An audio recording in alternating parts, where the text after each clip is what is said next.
Hey guys, Ruin here, back at it again with the shitty but better than nothing WoW guides, this time focusing on the Frost DK, specifically the Breath of Cinder Ghost spec. Starting out with stat priority, you want crit at 25% or higher. You don't want to go ever below 25% if you can help it. Haste at 20% or higher. Try not to let it go below that. Mastery is meh, versatility is meh. In general, it goes strength, crit, haste, and then mastery and versatility and haste after 20% are all about the same.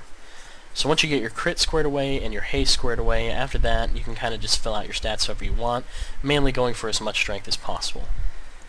Looking at the talents, Shattering Strikes has fallen behind. It just doesn't really work out anymore, especially not with the Breath spec. Icy Talons is mainly for other specs that you can try, not so much for Breath. Murderous Efficiency is perfect for Breath spec, as you can get more obliterates, building more generating more runic power, keeping your breath up longer. 57 talent tree, Frozen Pulse is for another spec. Right now there's a bit of debate as to whether or not Freezing Fog or Horn of Winter is better for Breath spec. I believe that Freezing Fog is better, even if you don't have the 2 and 4 set or the helmet. Now, Horn of Winter is, I think, easier to use if you're newer to Frost. So it can work out if you're trying to get used to the spec and get used to the rotation and all that. But once you feel like you've gotten a good handle on it, I think Freezing Fog is much better, especially once you have the 2 and 4 set. That way you get more rhymes, and your rhymes generate runic power, increasing the length of your breath.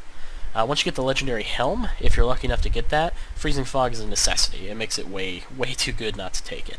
In the 58 talent tree, Ice Cap is meh, Avalanche is mainly for another spec, and Hungering Rune Weapon is basically required. It just lets you get more runes, more runic power, to obviously, once again, lengthen your breath as long as possible. In the 60 talent tree, it's up to you, honestly. It doesn't really matter. It's all kind of utility. Abomination's Might, in my opinion, kind of sucks. I wouldn't really recommend that. Blinding Sheet is okay. You just need a quick disorient for 4 seconds, but damaging gets rid of the effect, so it's not super great. It's okay CC, but it's nothing special.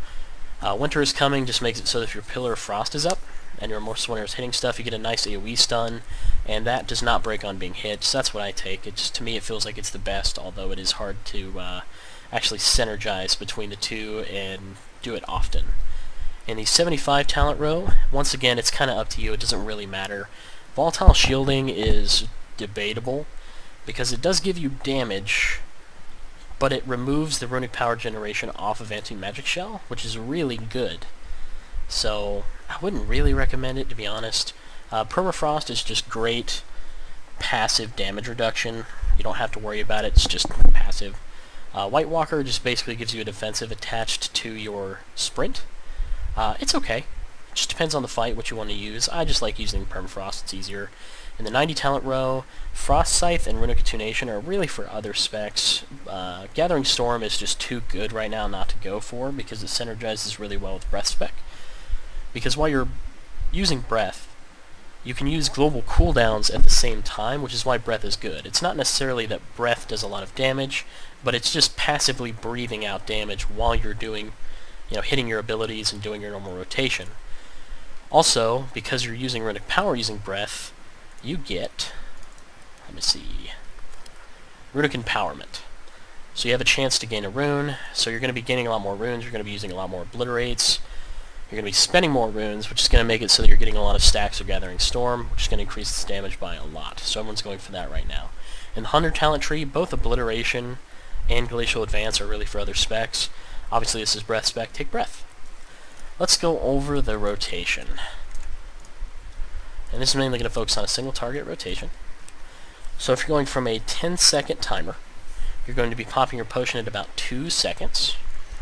Running in, popping everything including your Dargon, just because it has a pretty long cooldown, so you want to really be popping it pretty much on cooldown, unless you know there's some really good burst AoE coming up, and you want to save it for that, but I wouldn't save it for very long. Once the fight starts, as you saw me do there, just going to apply your Frost Fever, chill, build up runic power till you get to about cap. This is where it gets serious. Pop Breath, pop Amorphous Winter, and just build runic power. Once you get to about 50% is where you want to pop Hungering Rune Weapon, just to make sure you don't drop breath. And other than that, just spam. Spam away. Keep that runic power high.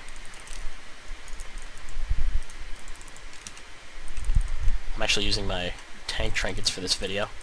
That's funny. Well, you can expect a blood DK guide coming soon.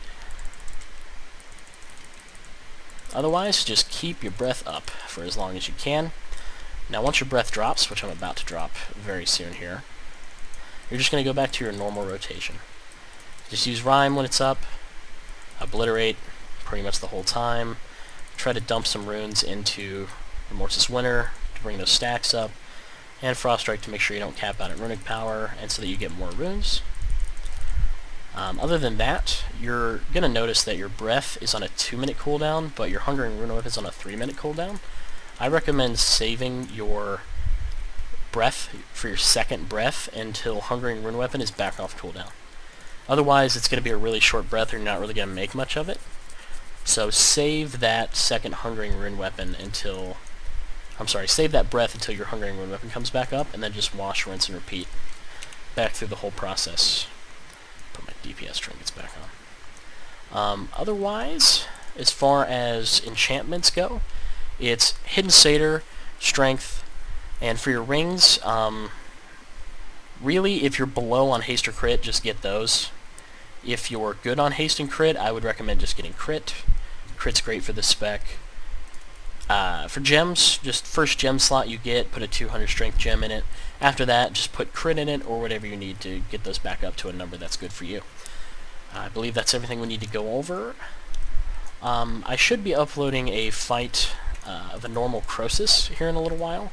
Not sure when that'll be up, but that way you can use that as an example of how the spec's supposed to be used in real time. I will put a link in the description to that when it's up. Thanks for watching, I hope you enjoyed, and good day.